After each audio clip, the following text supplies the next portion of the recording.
Oke, assalamualaikum warahmatullahi wabarakatuh. Kembali lagi bersama saya Jufran Lampajo. Kali ini saya akan membuat sebuah tampilan register yang akan terhubung langsung dengan database-nya menggunakan API server. Oke, kita langsung saja masuk ke build Gradle-nya. Untuk pertama-tama kita install dulu implementasinya. Ada dua implementasi untuk retrofit-nya, converter JSON dan juga retrofit. Setelah selesai diinstal, kemudian sense now yang ada pada layar kanan pojok kanan atas. Selanjutnya kita masuk ke activity registernya. Di sini saya tambahkan beberapa text view dan image view. Terus ada juga dua buah edit text. Yang nantinya edit textnya itu akan saya tambahkan ID untuk username-nya. Terus edit text passwordnya kita tambahkan juga ID-nya. Dan satu buah button dan juga kita tambahkan beserta dengan ID-nya.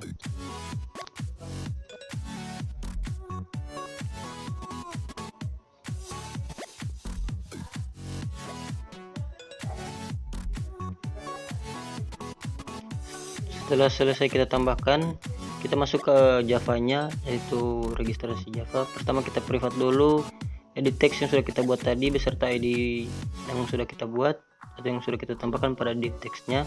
Kemudian kita private juga button-nya. Kemudian kita tambahkan juga string username dan password-nya tadi. Selanjutnya di sini kita panggil untuk yang sudah kita private tadi, dua buah edit text-nya yang akan kita panggil berdasarkan ID yang kita tambahkan tadi di dalam layout-nya. Beserta juga button-nya kita panggil dengan menggunakan ID-nya. Kemudian di sini kita buat sebuah metode on click dengan menggunakan set on click listener. Kita ambil username-nya berdasarkan text dan juga toString dan trim.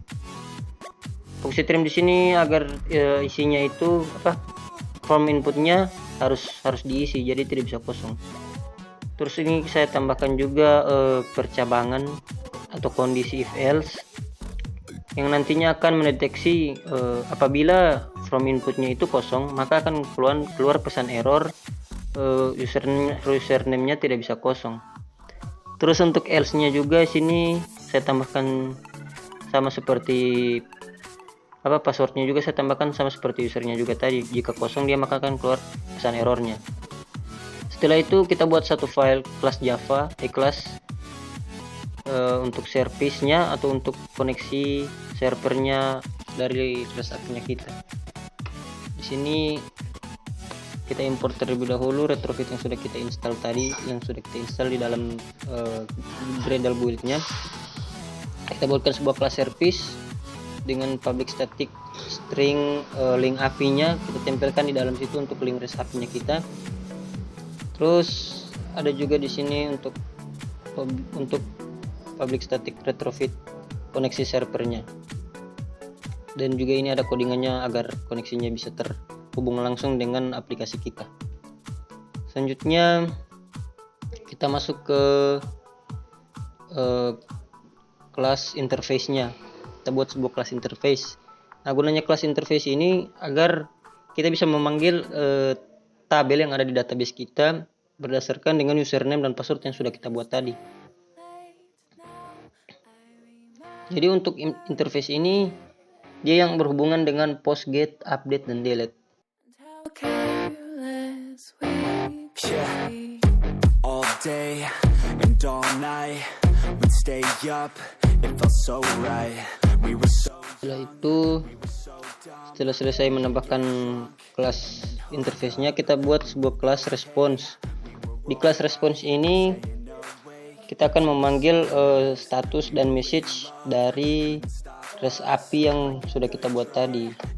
Di dalam REST API-nya kita itu kan ada status dan message-nya nanti. Maka kita akan tambahkan message dan statusnya di dalam kelas response ini.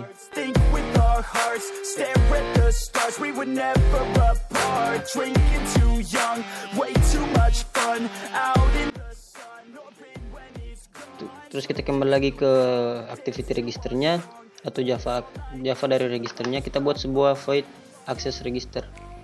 Jadi kita panggil untuk kelas response-nya atau kelas interface-nya untuk memanggil database yang ada di dalamnya dari kelas interface tadi. Setelah itu kita memanggil juga untuk username dan passwordnya tadi. Jadi ketika buttonnya diklik itu, username dan passwordnya itu kalau sesuai maka akan langsung masuk ke dalam database. Di sini kita tambahkan juga ada yang namanya itu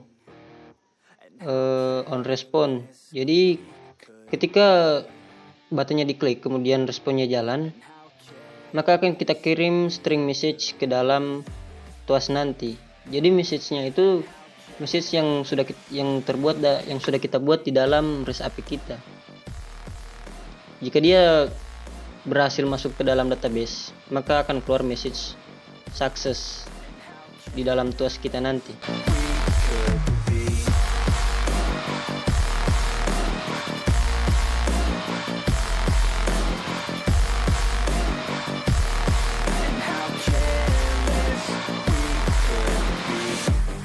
Nights, long fights, it felt right, we were alive, we would go out, we were so loud. Di bawahnya juga saya tambahkan untuk on-filernya.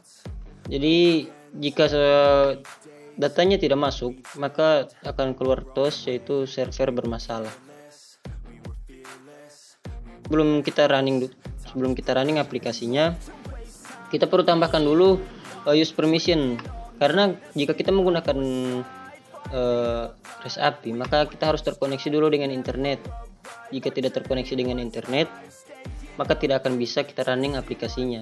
Atau bisa di running tapi data yang kita inputkan atau data yang akan kita daftarkan dalam form register itu tidak akan masuk ke dalam database. Jadi itu dia tutorial dari saya. Semoga bermanfaat. Wassalamualaikum warahmatullahi wabarakatuh.